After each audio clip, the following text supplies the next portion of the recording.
સમગ્ર ગુજરાત સહિત વલસાડમાં પણ આરોગ્ય કર્મચારીઓ અનિશ્ચિત મુદ્દતની હડતાળ પર ઉતર્યા.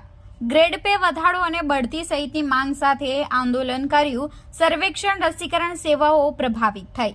રાજ્ય આરોગ્ય કર્મચારી મહાસંઘના નેતૃત્વમાં વલસાડ સહિત સમગ્ર ગુજરાતના આરોગ્ય કર્મચારીઓએ અનિશ્ચિત મુદ્દતની હડતાળ શરૂ કરી છે. આ હડતાળથી આરોગ્ય વિભાગની મહત્વપૂર્ણ સેવાઓ પ્રભાવિત થઈ રહી છે. કર્મચારીઓની મુખ્ય માંગણી ગ્રેડ પે વધારવાની છે. તેઓ 2023 થી ગ્રેડ પે 1900 થી વધારીને 2800 કરવાની માંગ કરી રહ્યા છે. આ ઉપરાંત તેમને ટેકનિકલ કેડરમાં સમાવવાની પણ માંગણી કરવામાં આવી છે. કર્મચારીઓએ આ અગાઉ 2 વખત હડતાળ કરી છે, પરંતુ સરકાર તરફથી કોઈ નક્કર નિર્ણય ન લેવાતા ત્રીજી વખત હડતાળનો માર્ગ અપનાવ્યો છે. MPHW, FHW, MPSH અને FS પદે કાર્યરત કર્મચારીઓ બઢતી માટે ખાતાકીય પરીક્ષામાંથી મુક્તિની માંગણી કરી રહ્યા છે. પંચાયત સેવા પસંદગી હેઠળના આ કર્મચારીઓનો આક્ષેપ છે કે સરકાર તેમના પગાર વધારા અને અન્ય લાભો માટે વાટાઘાટ કરવા તૈયાર નથી.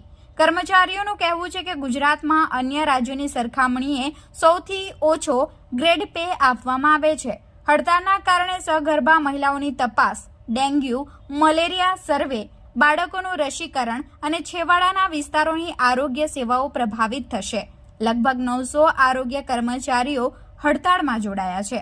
7 માર્ચથી સર્વેક્ષણ ચાલુ રહેશે, પરંતુ કર્મચારીઓ રિપોર્ટિંગ કાર્યથી દૂર રહેશે.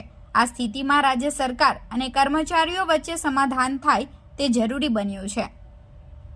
મારું નામ પટેલ કેતન કુમાર એમ પટેલ, ગુજરાત રાજ્ય આરોગ્ય કર્મચારી મહાસંઘના નેજા હેઠળ આજ રોજ વલસાડ જિલ્લા આરોગ્ય કર્મચારી મંડળના 900 જેટલા કર્મચારીઓ મુખ્ય 2 માંગણીઓને લઈને આંદોલન પર ઉતર્યા છે. જેમાં અમારી મુખ્ય માંગણી છે ખાતાકીય પરીક્ષા રદ કરવી અને ટેકનિકલ ગણીને ટેકનિકલ ગ્રેડ પે આપવાની 2 મુખ્ય માંગણીઓ છે.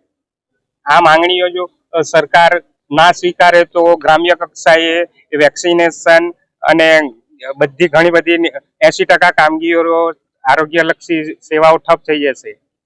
અમે 2 વર્ષથી સરકાર જોડે મીટિંગો અને વાટાઘાટો થઈ રહી છે, પણ અમારી સરકારે માંગણી સ્વીકારી નથી. એટલે ના છૂટકે પછી અમારે આજ રોજ 17/3/2025 થી અચોક્કસનું આંદોલન કરવાની અમારી ફરજ પડી છે.